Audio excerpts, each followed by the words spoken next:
Hi friends, आज का नक्षत्र है पूर्व भाद्रपद नक्षत्र। पूर्व भाद्रपद नक्षत्र इसका स्वामी है जुपिटर यानी कि गुरु। तो गुरु इसका स्वामी है। गुरु की क्वालिटी के हिसाब से क्वालिटी लिखी है spiritual transformation and deep wisdom. तो स्पिरिचुअल ट्रांसफॉर्मेशन यानी कि आध्यात्मिक प्रगति होगी। वो जिसका जन्म पूर्व भाद्रपद नक्षत्र में हुआ है वो अपनी लाइफ में स्पिरिचुअल ट्रांसफॉर्मेशन से गुजरेगा, यानी कि आध्यात्मिक जागृति करेगा। और डीप विजडम मतलब बहुत होशियारी, बहुत नॉलेज उसे गेन होगा। इस नक्षत्र के 4 चरण में से 3 चरण एक्वेरियस, 3 चरण एक्वेरियस का मतलब है कुंभ राशि में 3 चरण है और मीन राशि में 1 चरण है। इसकी डेट यानी कि देवता है अज एकपदा। सिंबॉलिज्म है duality implying a balance between earthly and spiritual realms. मतलब अर्थली एंड स्पिरिचुअल रियल्म्स का मतलब ये है कि जो भौतिक सुख है, भौतिक चीज़ें और आध्यात्मिक चीज़ें, या फिर भौतिक सुख और आध्यात्मिक सुख, मैं कहूँगा भौतिक चीज़ें और आध्यात्मिक चीज़ों के बीच में बैलेंस रखने का एक सिंबल है। तो ड्युअलिटी यानी कि 2 चीज़ें हैं और उनके बीच में बैलेंस रखने की कोशिश की गई है। Mix of Saturn's transformative energy, क्योंकि कुंभ राशि में 3 चरण हैं, तो Saturn's transformation energy and Jupiter's expansiveness linking to spiritual awakening and revolution. तो एक्चुअल में शनि और गुरु की दोनों की वजह से यहाँ पे स्पिरिचुअल अवेकनिंग और रिवोल्यूशन होने के चांसेस बढ़ जाते हैं। इंटेंस एंड इंसाइटफुल, ऐसे जातक इंटेंस और इंसाइटफुल होते हैं और पैशनेट आइडियलिस्टिक होते हैं, ह्यूमनिस्टिक होते हैं, करिज्मेटिक होते हैं, माइस्टिकल होते हैं, सिक्रेटिव होते हैं।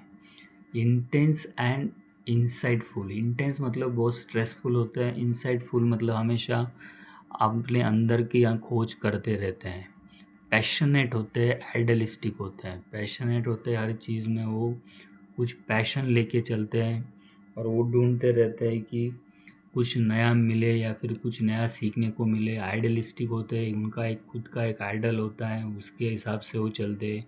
ह्यूमनिस्टिक होते हैं यानी कि वो इंसानों को मदद करते हैं, करिज्मेटिक पर्सनैलिटी होती है। मिस्टिकल होते हैं यानी कि वो किसी के समझ में नहीं आते हैं। सीक्रेटिव होते हैं यानी कि वो बहुत सारी चीज़ें छुपाते भी हैं।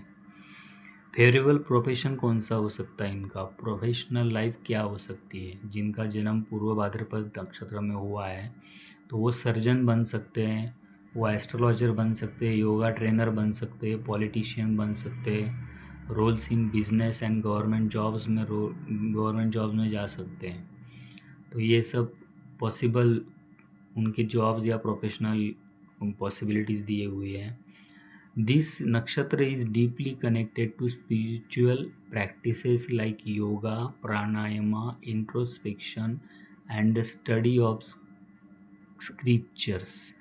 तो योगा, प्राणायाम, इंट्रोस्पेक्शन मतलब खुद का शोध लेना, अंतर मन का खुद का शोध लेने की प्रोसेस, और स्टडी ऑफ स्क्रिप्चर यानी कि जो हमारा वांग्मय है, यानी कि जो हमारे धार्मिक ग्रंथ है उनका स्टडी करना। क्योंकि ये नक्षत्र पूर्व भाद्रपद नक्षत्र गुरु के अंदर आता है, उनका स्वामी गुरु है।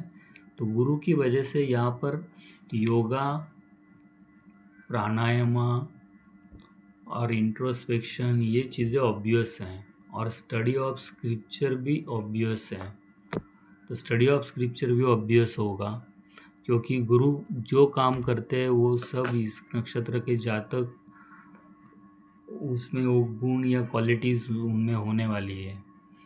इसके 4 चरण हैं। पहला चरण की नौमांशा है एरीज, दूसरे की टॉरस और तीसरे की जेमिनी नौमांशा। तो ये पहले 3 चरण कुंभ राशि में आएगा और आखिरी का चरण जो कैंसर कर्क नौमांशा है, आखिरी चरण वो मीन राशि में आएगा।